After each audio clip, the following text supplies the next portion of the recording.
أعوذ بالله من الشيطان الرجيم. بسم الله الرحمن الرحيم. الحمد لله رب العالمين. الصلاة والسلام على أشرف الأنبياء والمرسلين سيدنا ونبينا وطبيب قلوبنا وشفيع ذنوبنا أبي القاسم محمد صلوات ثم الصلاة والسلام على دعوة النبوية والسولة الحيدرية والعصمة الفاطمية والحلم الحسنية والشجاعة الحسينية والعبادة السجادية والمآثر الباقرية والآثار الجعفرية والعلوم الكاظمية والحجاج الرضوية والجود التقوية والنقاوة النقبية والهيبة العسكرية والعيبة الإلهية القائم بأمر الله صلوات. دعائے سلامتی امام زمان. بسم اللہ الرحمن الرحیم. اللہم کل ولیک الحجت ابن الحسن صلواتک علیہ وعلی آبائہ فی ہذہ الساعة وفی کل ساعة ولیاً وحافظاً وقائداً وناصراً ودلیلاً وعینا حتی تسکنہ ارضک طوعا وتمتعہ فیہا طویلا برحمتک یا ارحم الراحمین.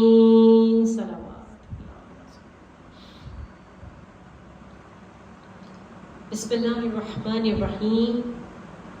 تمام تر تعریفیں، تمام تر حمد و ثنا اسی ذات کبریا کے لیے ہے کہ جو ایسا قادر ہے کہ اس کو عجز نہیں ہے، جو ایسا قاہر و غالب ہے کہ وہ مخلوق نہیں ہوتا، جو ایسا برداشت کرنے والا ہے کہ اس کے ہاں جلد بازی کی کوئی ضرورت نہیں، ایسا عالم ہے کہ جہل نہیں، وہ پروردگار جو کہ ایسا عادل ہے کہ اس کے ہاں ظلم کا وجود نہیں، وہ عطا کرنے میں بخیل نہیں. دیکھیے میرے اور آپ کے مانگنے میں کمی ہے، اس کے خزانہ قدرت میں تو کسی طرح کی کوئی کمی نہیں ہے.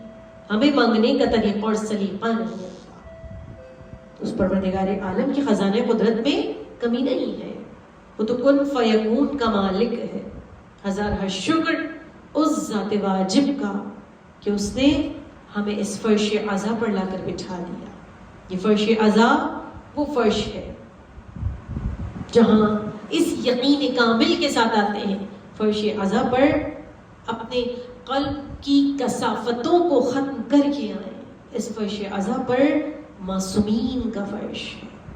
ملائکہ اس فرش عزا پر موجود ہے، اور ملائکہ ایسے عرش کے ملائکہ کہ جب واپس جاتے ہیں عرش پر دوسرے ملک ان سے پوچھتے ہیں کون سے مقام سے آ رہے ہو کہ تم میں سے ایسی خوشبو آ رہی ہے کہ مشک و عنبر کی خوشبو بھی کچھ نہیں. کہتے ہیں زمین پر فلاں مقام پر علی و فاطمہ کی نور عین حسین ابن علی کا فرش بچھا ہوا تھا. اس فرش عزا سے آ رہے ہیں. وہ ملک کہتے ہیں ہمیں بھی لے چلو. کہتے ہیں اب تو مجلس تمام ہو گئی. کہتے ہیں کہ ہم اس فرش پر جا کر بیٹھیں گے جہاں عزادارہ نے حسین ابن علی آ کر بیٹھے اور شہزادی کو ان کے لال کا پرسہ دیا. بہترین مستحب عبادت ہے فرش عزا حسین ابن علی. خدا ان گھروں کو شاد و آباد رکھے جن میں ذکر سید الشہداء برپا ہوتا ہے. خدا انہیں سلامت رکھے جو اتنی دور دور سے اس فرش عزا پہ چل کر آتے ہیں شہزادی کو ان کے لال کا پرسہ دینے کے لیے. خدا آپ سب کی تمام حاجتوں کو پورا کرے. آج محرم کی 6 تاریخ ہو گئی ہے. مسلسل ماشاءاللہ سے آپ کے اذہان، آپ سب کے قلوب ذکر محمد و آل محمد سے مسلسل معطر ہو رہے ہیں. خدا آپ سب کو آباد رکھے. خدا، میں نے بیان کیا تھا نا، پروردگار چنتا ہے. پروردگار ان لوگوں کو چنتا ہے جو اس فرش عزائے حسین پر آ کر بیٹھتے ہیں. ہر ایک کا قلب اس قابل نہیں ہوتا کہ پروردگار عالم اس کے قلب محبت حسین کو اجاگر کر سکے، بلکہ منتخب ہوتے ہیں، چنے ہوئے ہوتے ہیں کہ جو اس فرش عزا پر لا کر بٹھائے جاتے ہیں. اور سب سے بڑھ کر یقیناً آپ لوگ جانتے ہیں کہ مولا حسین کہتے ہیں جہاں میرا ذکر ہوتا، جہاں میری مجلس برپا ہوتی ہے، وہ مقام میرے حرم کی مانند ہے. اللہ اکبر. حرم حسین کا درجہ رکھتا ہے. پروردگار مجھے اور آپ سب کو کربلا معلیٰ جانا نصیب کرے، مولا کے روضے کی زیارت کرنا نصیب کرے. چاہنے والوں کو کوئی غم نہ دے سوائے غم حسین کی. تو ہماری گفتگو چل رہی ہے، روزانہ بہت مختصر گفتگو ہوتی ہے نہج البلاغہ پر. کوئی نہ کوئی ایک لفظ، کوئی نہ کوئی ایک جملہ. میں نے کہا تھا نا کسی کی طاقت نہیں ہے کہ معصوم کی زبان سے بیان کیے گئے کسی بھی لفظ کی تشریح تفسیر بیان کر سکے. نہج البلاغہ وہ فصاحت و بلاغت ہے نہج البلاغہ کی، کہ جو بیان کرنے سے باہر ہے. آج بھی بڑے بڑے فصیح و بلیغ قلمدان حیران ہیں. وہ فصاحت و بلاغت ہے امیر المؤمنین علی ابن ابی طالب کی، جو بیان نہیں کی جا سکتی، جس میں میرے مولا ارشاد فرماتے ہیں کہ جیسے کہ کل بیان کیا تھا کہ جو ہمارا چاہنے والا ہوتا ہے، جو متقی ہوتا ہے، اس کا قلب پاک و طاہر ہوتا ہے.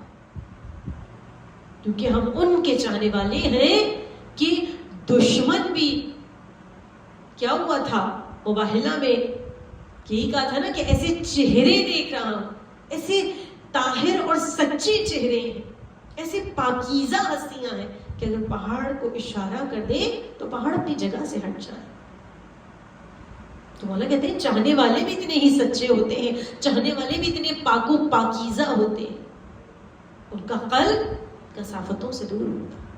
امام کہتے ہیں جو متقین کی 110 صفات بیان کی ہیں امیر المؤمنین میں، خطبہ متقین میں، جو کہ خطبہ حمام بھی کہلاتا ہے، حمام سے بیان کی تھی اپنے صحابی سے مولا نے. تو اس میں ایک صفت یہ تھی کہ امام ارشاد فرماتے ہیں کہ جو ہمارا چاہنے والا ہوتا ہے وہ صاحب فضائل ہوتا ہے. ہم محمد والے محمد کے فضائل بیان کرتے ہیں، مولا کہتے ہیں جو ہمارا چاہنے والا ہوتا ہے وہ بھی صاحب فضائل ہے، یعنی کہ اس میں اچھی صفات ہوتی ہیں، لوگ اس کی تعریف بیان کرتے ہیں کہ بھائی علی کا چاہنے والا. اس کے بعد مولا کہتے ہیں کہ انکساری اتنی زیادہ ہوتی ہے ہمارے چاہنے والوں میں، اتنی زیادہ انکساری ہوتی ہے. اور انکساری کسے کہتے ہیں؟ اس طرح سے اس کے اندر انکساری موجود ہوتی ہے، عجزی انکساری، کہ جس طرح سے اپنے بلند، اب دنیاوی لحاظ سے، دنیاوی خدا کی نگاہ میں تو سب برابر ہے، دنیاوی لحاظ سے اپنے سے بلند سے جس طرح سے گفتگو کرتا ہے، جس طرح سے پیش آتا ہے، جس طرح سے بات چیت کرتا ہے، جس طرح سے با اخلاق ہوتا ہے، اپنے سے کمتر سے بھی اس کا وہی انداز ہوتا ہے. انکساری کا جو اپنے سے کمتر ہے ایسا صاحب فضائل ہوتا ہے، اس سے بھی بالکل وہی انداز ہے. جس طرح سے بلند، دنیاوی لحاظ سے بلند لوگوں سے محبت کرتا ہے، اسی طرح سے دنیاوی لحاظ سے جو بظاہر دنیا والوں کے لیے کمتر ہے، خدا کے نزدیک تو سب برابر ہے. خدا کے نزدیک تو جو تقوی اور پرہیزگاری کی بنیاد پر، خدا کے نزدیک جو تقوی ہے، پرہیزگاری ہے، خدا کی نگاہ میں وہ بلند ہے جو صاحب تقوی ہے، جو پرہیزگار ہے. آپ جانتے ہیں نا رجب علی خیاط کون تھے؟ تقوی اور پرہیزگاری کے سبب خدا نے حجابات ہٹا دیے تھے، دیکھ کر بتا دیا کرتے تھے، باطن کا حال بتا دیا کرتے تھے. رجب علی خیاط ایک درزی تھے، معمولی درزی، کئی مرتبہ زمانے کے امام کی زیارت سے مشرف ہوئے اپنے بہترین اعمالوں کے ساتھ، اپنے تقوی کے ساتھ. تو کہا ہمارا جو چاہنے والا ہوتا ہے وہ جس طرح سے بلند لوگوں سے، دنیاوی لحاظ سے بلند لوگوں سے پیش آتا ہے، تواضع سے پیش آتا ہے، انکساری سے پیش آتا ہے، اسی طرح سے تواضع سے جو دنیاوی لحاظ سے کمتر ہے ان سے بھی اسی اتنے ہی تواضع سے پیش آتا ہے، اتنی ہی انکساری سے پیش آتا ہے. اور ذات واجب امام معصوم ارشاد فرماتے ہیں پروردگار عالم ملکوت کے اپنے تمام ملائکہ کو حکم دیتا ہے کہ اے میرے تمام ملائکہ، جو انکساری سے کام لیتا ہے اس کو عالم ملکوت میں، اس کو عالم سماوات میں، اس کو عالم عصمت و طہارت میں وہ بلندی، وہ رفعت، وہ عروج، وہ عطا کر دو کہ اگر دنیا والے دیکھیں تو حیران رہ جائیں. یہ پروردگار کہہ رہے تم پر اپنے اے میرے عرش کے ملائکہ واجب ہے تم پر، جو میری مخلوق سے بتواضع پیش آ رہا ہے، انکساری سے پیش آ رہا ہے، اس کو وہ رفعت، وہ بلندی، وہ عروج، وہ مقام، وہ مرتبہ عطا کر دو کہ لوگ اس کا مقام دیکھیں تو ہر انسان اسی طرح سے. اور کہا جو متقی ہوتا ہے، کیونکہ زبان سچی ہے، دل پاک ہے، عاجزی اور انکساری کا یہ عالم ہے، خدا اس کی حاجتوں کو پورا کرتا ہے. خدا دل کا حال ہم سے زیادہ ہمارے دل کا حال جاننے والا ہے. روایت میں ملتا ہے، دیکھیے ایک ایک لفظ پر، ایک ایک جملے پر بے شمار واقعات موجود ہیں، لیکن ظاہر وقت بہت قلیل ہے. شہید دست غیب شرازی اپنی کتاب حیرت انگیز معجزات میں یہ معجزہ لکھ رہے ہیں. کہتے ہیں کہ محمد کاظم کربلائی، مشہور و معروف واقعہ، شاید سن چکے ہیں آپ لوگ. اگر سن چکے ہیں تو دوبارہ سنیے. کیسے کیسے اہل بیت کے چاہنے والے گزرے، کیسے کیسے عاشق گزرے. کہا محمد کاظم کربلائی جو کہ قم میں رہتے تھے، قم کے بلکہ قرب و جوار میں کسی گاؤں میں رہتے تھے. پروردگار مجھے اور آپ سب کو مقامات مقدسہ کی بار بار زیارت کرنا نصیب کرے. کہتے ہیں ایک مرتبہ شب جمعہ کسی امامزادے کے، جو قم جا چکے ہیں وہ جانتے ہیں کہ بہت زیادہ امامزادوں کے روضے موجود ہیں، کسی امامزادے کے روضے کی زیارت کے لیے تشریف لائے. اور جب زیارت کر چکے، کہتے ہیں چونکہ شب جمعہ تھی، تعدیر لوگ مناجات میں، دعاؤں میں، نمازوں میں مشغول و مصروف رہتے ہیں پروردگار عالم سے. تو بس کہتے ہیں کہ محمد کاظم کربلائی بڑے باتقوا، پرہیزگار، اہل بیت کے عاشق چاہنے والے تھے، لیکن دنیاوی تعلیم سے نابلد تھے. نہ صرف دنیاوی تعلیم سے نابلد تھے، ناواقف تھے، بلکہ قرآن کی تعلیم بھی انہوں نے حاصل نہیں کی تھی، جس وجہ سے اکثر دل میں یہ خواہش پیدا ہوتی تھی کہ کاش میں قرآن کی تعلیم حاصل کر لیتا. اب 70 برس سے زیادہ عمر ہو چکی تھی، جس کا بڑا قلق تھا. بہرحال امامزادے کے روضے پر آئے ہوئے تھے، دعائیں مانگ رہے تھے. کہتے ہیں کہ یہ بات میں یہ سناتے ہیں جو دست غیب شرازی نے اپنی کتاب میں لکھا ہوا ہے. کہتے ہیں کہ محمد کاظم کربلائی کے سامنے 2 نورانی ہستیاں تشریف لائیں، ایسی نورانی ہستیاں کہ چہروں سے نور ساطع ہو رہا تھا. کہتے ہیں نام لے کر محمد کاظم کربلائی جس حرم میں بیٹھے تھے نا، جس امامزادے کے حرم میں، اشارہ کیا چاروں جانب قرآنی آیات لکھی ہوئی ہیں، ان کی تلاوت کرو. انہوں نے کہا میں آپ کو نہیں جانتا، لیکن آپ مجھے میرا نام لے کر مخاطب کر رہے ہیں، اگر آپ مجھے جانتے ہیں تو آپ یہ بھی جانتے ہوں گے کہ میں ان کو نہیں پڑھ سکتا، مجھے پڑھنا نہیں آتی. کہا ہم کہہ رہے ہیں کہ تلاوت کرو ان آیتوں کی. دوبارہ انہوں نے یہ کہا. جب تیسری مرتبہ اصرار بڑھا سامنے سے، کہتے ہیں ایک ایسا رعب تھا چہروں سے نور ساطع ہو رہا تھا، لیکن ایسا رعب تھا اس نور کے ساتھ، دہشت تاری ہوئی، بے ہوش ہو کے گرے، سمجھ نہیں آیا، کچھ سمجھ نہ سکے. بہت سے لوگوں نے ہوش میں لانے کی کوشش کی، بہرحال ہوش میں آئے، لیکن جو لوگ وہاں موجود تھے وہ کہتے ہیں ہم نے خود اپنی آنکھوں سے یہ، جیسے ہی محمد کاظم کربلائی ہوش میں آئے اور کھڑے ہوئے، کہتے ہیں انہوں نے باآواز بلند حرم کی چاروں جانب دیکھا اور سورہ جمعہ کی ان آیات کی آواز بلند تلاوت کرنا شروع کر دی جو حرم کے چاروں جانب لکھی ہوئی تھی. درود پڑھ دیجیے محمد. اب لوگ حیران اور پریشان ہوئے، بھئی آپ کو تو قرآن پڑھنا ہی نہیں آتا تھا اور اس انداز سے آیات کی تلاوت کر رہے ہیں کہ جیسے کوئی بہترین قاری قرآن کرتا. پریشان ہو گئے لوگ. پورا واقعہ انہوں نے سنایا اس کے بعد کہ بھئی اس طرح سے دو نورانی ہستیاں انہوں نے مجھ سے یہ کہا. کہتے ہیں اس کے بعد جب اس معجزے کا علم قم میں رہنے والے علماء کو ہوا، سب محمد کاظم کربلائی سے ملاقات کے لیے تشریف لائے.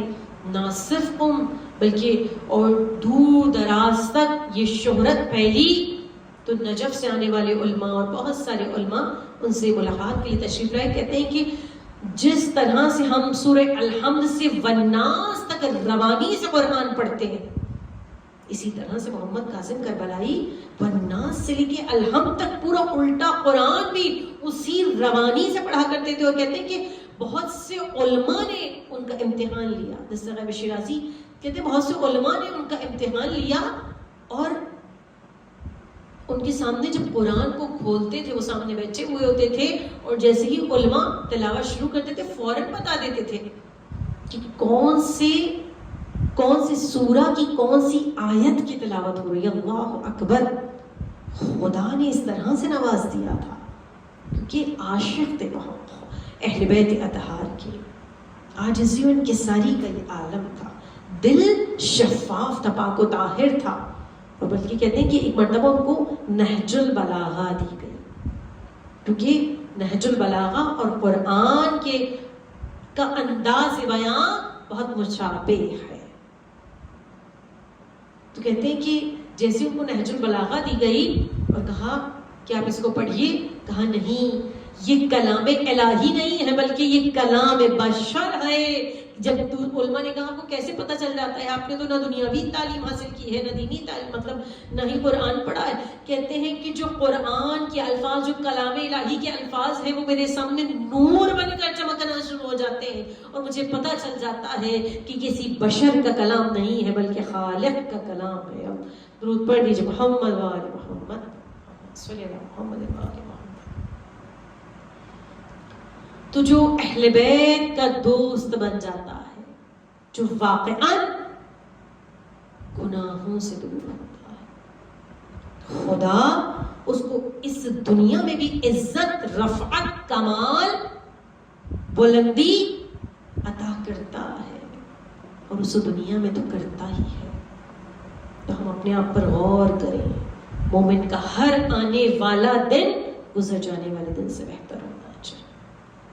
کوشش کریں اپنے آپ کو بلند کرتے چلے جائیں. کیونکہ میں جانتی ہوں مجھ میں کون سی برائیاں موجود ہیں. کلام نہج البلاغہ کا جملہ ہے ہر نفس اپنا بہترین محاسبہ کرنے والا ہے. آپ جانتی ہیں آپ کے اندر کون سی برائی موجود ہے، میں جانتی ہوں میری کیا کمزوری ہے، کتنی برائیاں مجھ میں موجود ہیں اور مجھے انہیں دور کرنا ہے. وہ میں ہی دور کروں گی، کوئی اور کر نہیں سکتا. تو ہر شخص جانتا ہے، ہر نفس مولانا کا اپنا بہترین محاسبہ کرنے والا ہے. کوئی کتنا بھی اپنے آپ کو اچھا کہتا رہے لیکن وہ جانتا ہے کہ اس کے اندر کون سی برائی موجود ہے اور وہ خود ہی دور کرے.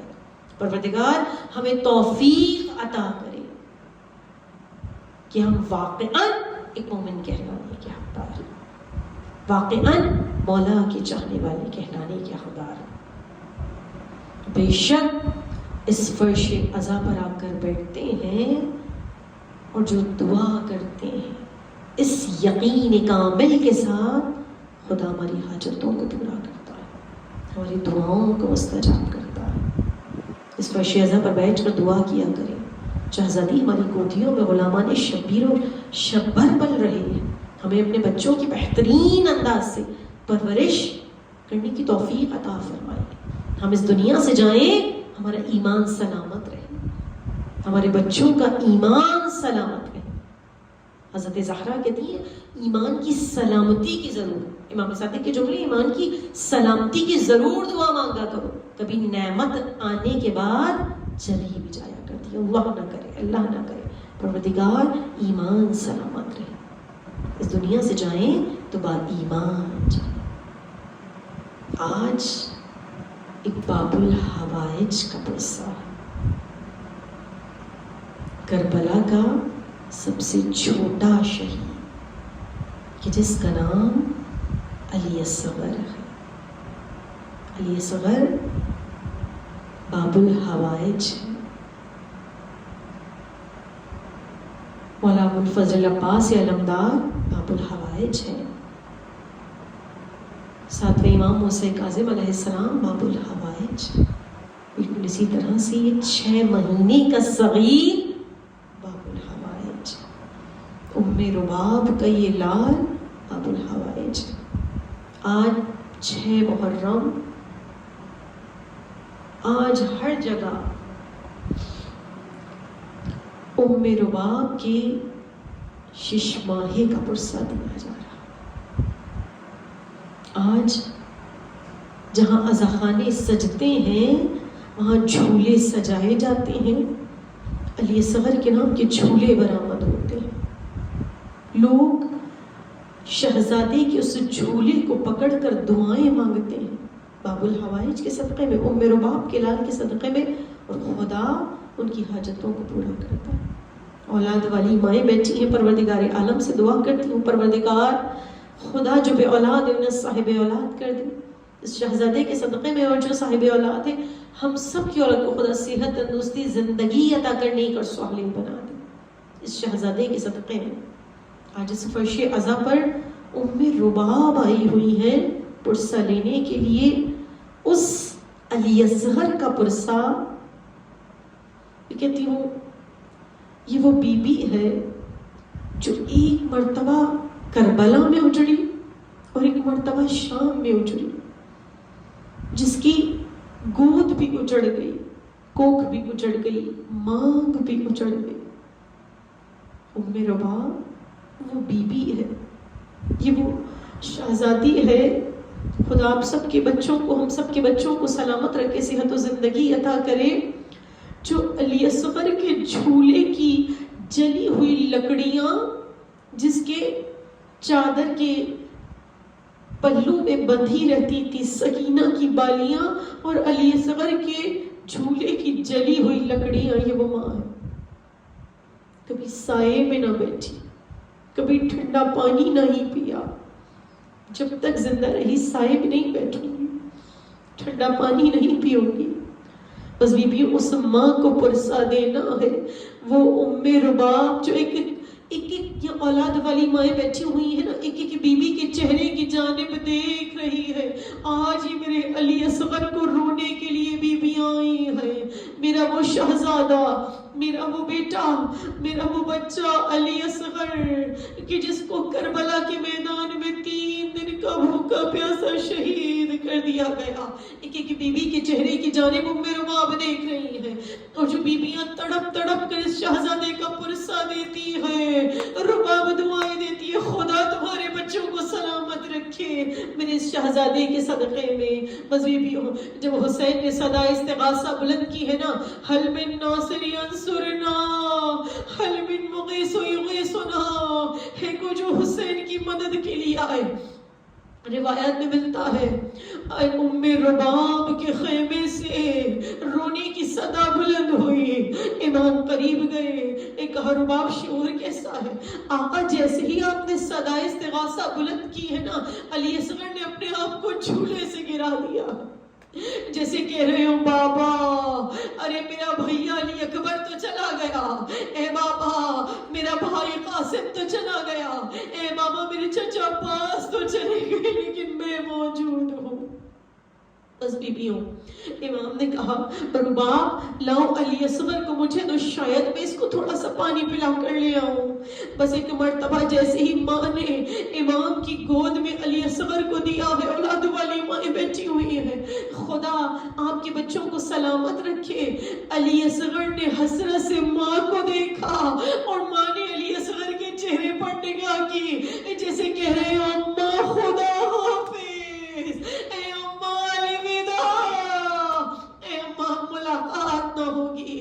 بس بیویوں روایات ہی کہتی ہیں کہ حسین ابن علی نے اپنے ابا کا دامن علی اصغر کے چہرے پر ڈال دیا۔ کربلا کے میدان میں تپتی ہوئی دھوپ تھی، میرے مولا علی اصغر کو لے کر آئے ہیں اور فوج اشقیہ سے کہتے ہیں کہ اگر تمہاری نظر میں حسین قصوروار ہے تو اس بچے کا تو کوئی قصور نہیں ہے، یہ 6 مہینے کا صغیر ہے جو بھوک و پیاس سے جاں بلب ہے، لیکن وہاں خاموشی طاری رہی۔ میرے مولا نے کہا اگر تم یہ سمجھتے ہو کہ اس کے بہانے حسین پانی پی لے گا، میں اس کو ریت پر لٹا دیتا ہوں، تم میں سے کوئی خود آ کر پانی پلا جائے۔ بس بیویوں روایات کہتی ہے فاطمہ کے لال نے اس تپتی ہوئی سرزمین کربلا پر علی اصغر کو لٹا دیا۔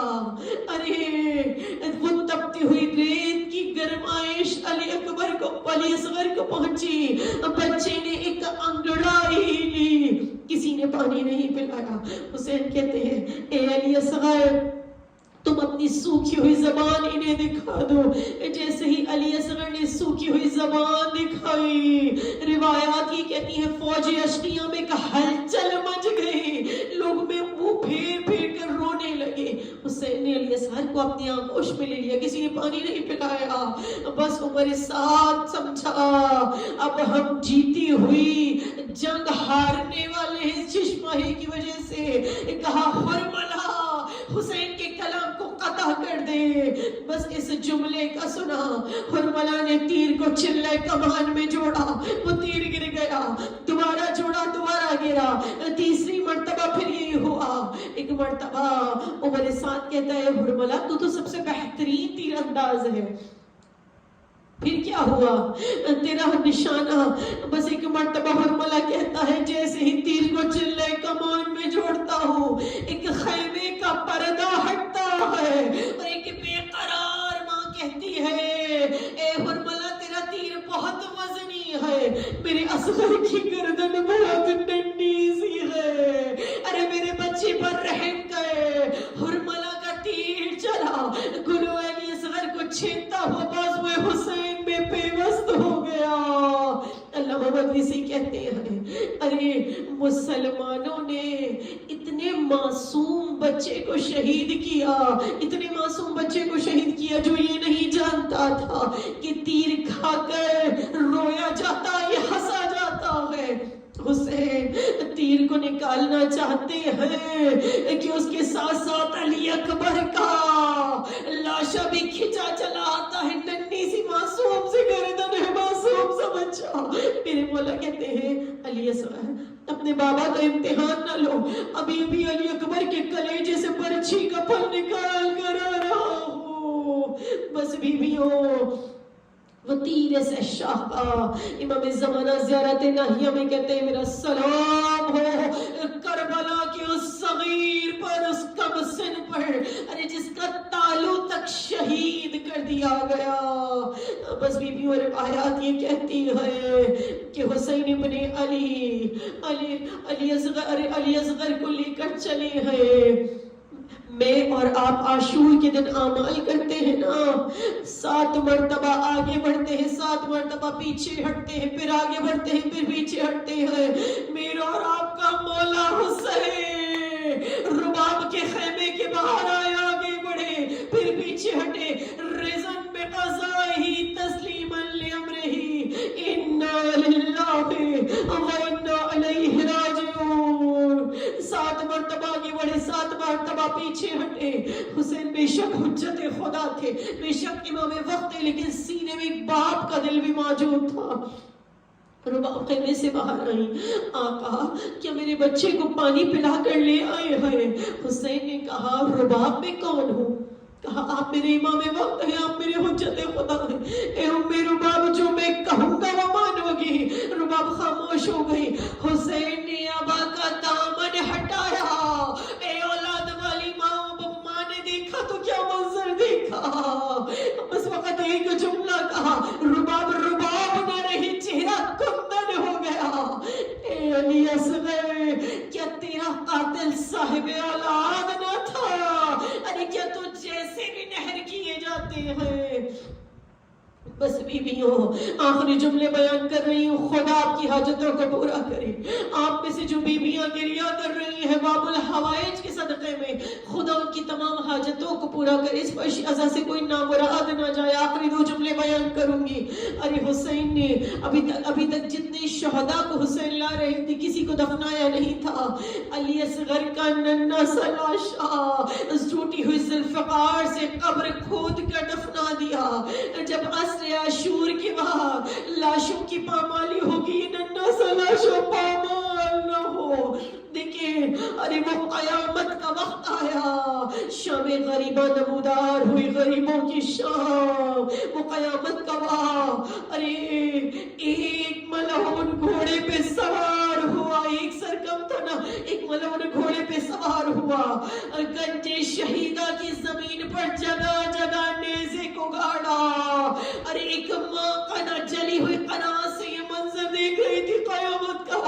اللہ نہ کرے کسی ماں پر ایسا وقت آئے۔ ام رباب کے ایک شانے کو زینب نے تھاما، دوسرا شانہ ام کلثوم نے تھاما۔ ارے زینب نے اپنا دل پکڑا۔ اب ماں نے دیکھا تو کیا دیکھا، ملعون نے ایک جگہ جو نیزہ گاڑا نکالا ہے، الجھ کر 6 مہینے کے صغیر کا لاش آ گیا۔ ارے ماں کے سامنے ظالم نے تلوار کو نکالا، علی اصغر کا سر تن سے جدا کر دیا اور سر کو نہ کے نیزہ پر بلند کیا۔ ماں یہ قیامت کا منظر دیکھتی رہی۔ آ جائیے بی بی ام رباب، آپ کی شہزادے کے پرسے کی مجلس ہے، علی اصغر کے پرسے کی مجلس ہے، کنیزیں آئی ہوئی ہیں پرسہ دینے کے لیے۔ اے شہزادی اس پرسے کو قبول کیجئے گا، اے شہزادی ہماری ناسوں کو جو ہے ہمارے تمام گناہ کبیرہ و صغیرہ کو مٹانے کا ہماری آنسو سبب بن جائے۔ اے شہزادی صاحب خانہ کی، حاضرین مجلس کی اور ہم سب کی اس قلیل سی عبادت کو اپنی بارگاہ میں قبول فرمائیں، ہمارے اس پرسے کو اپنی بارگاہ میں قبول فرمائیں۔ الا لعنت اللہ علی القوم الظالمین۔ ماتم حسین۔